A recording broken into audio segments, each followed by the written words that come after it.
আরেক ভাই জানতে চেয়েছেন, আমাকে বলছেন যে আপনার দৃষ্টি আকর্ষণ করছে, আমি জানি আপনি সবসময় হকের পক্ষে ছিলেন এবং এখনও আছেন, তাই বলতে চাচ্ছি যে বর্তমানে গণভবনে যে মূর্তি তৈরি করেছে তা নিয়ে আপনার গুরুত্বপূর্ণ বক্তব্য চাচ্ছি। সাধারণ মানুষের কাছে কিছু মানুষ আপনাকে অপরাধী হিসেবে পোস্ট করছে, তাই আমি জুলাইয়ের মূর্তির বিষয় নিয়ে আপনার গুরুত্বপূর্ণ মতামত মিডিয়ার সামনে পেশ করার জন্য বিনীত অনুরোধ করছি। এটি অবশ্যই আমরা আমাদের বক্তব্য পরিষ্কারভাবে একাধিকবার তুলে ধরেছি যে ভাস্কর্য ইস্যুতে আমাদের যে বক্তব্য ছিল, আমাদের যে বিরোধ ছিল, সেটি একক কোনো ব্যক্তির প্রতি বিরোধ নয়। আমরা শুধুমাত্র শেখ মুজিবুর রহমান সাহেবের ভাস্কর্যেরই বিরোধিতা করেছি তা নয়। আমাদের বক্তব্য পরিষ্কার যে ভাস্কর্যের ইস্যুটিকে আমরা সম্পূর্ণ ইসলামী তাহজিব তামাদ্দুন এবং শরিয়া দৃষ্টিকোণ থেকে আমরা এর বিরোধিতা করেছি।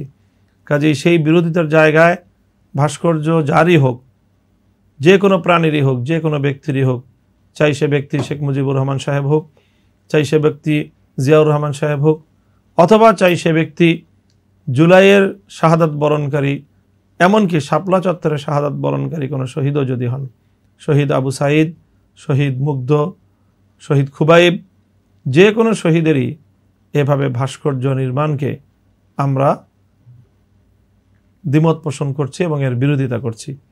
তবে এক্ষেত্রে বিষয় হলো যে ভাস্কর্য রাষ্ট্রীয় পর্যায়ে যদি নির্মাণ করে, রাষ্ট্রীয় স্থাপনাগুলোতে স্থাপন করে রাষ্ট্রের বৃহৎ জনগোষ্ঠীর ধর্মীয় চেতনাকে প্রকাশ্যে অবমাননা করার মতো ধৃষ্টতা যদি দেখানো হয়, তখন আমরা সেটাকে পূর্ণাঙ্গ শক্তি দিয়ে তার বিরুদ্ধাচরণ আমরা করে থাকি। সেই ধরনের কোনো ঘটনা যদি অনাগত ভবিষ্যতেও ঘটে, জুলাই যোদ্ধা হোক অথবা অন্য কোনো মহান ব্যক্তি, বড় ব্যক্তিরও ভাস্কর্য যদি প্রকাশ্যে রাষ্ট্রীয় আয়োজনে, রাষ্ট্রীয় স্থাপনের মতো এই ধরনের শিরকি পৌত্তলিক কোনো কার্যক্রম এবং কালচার আমাদের উপর চাপিয়ে দেওয়ার দুরভিসন্ধি করা হলে আমরা অবশ্যই অতীতের মতোই ভবিষ্যতেও তার বিরুদ্ধাচরণ করব এবং তা প্রতিরোধে আমরা আমাদের সাধ্য অনুযায়ী ভূমিকা পালন করব।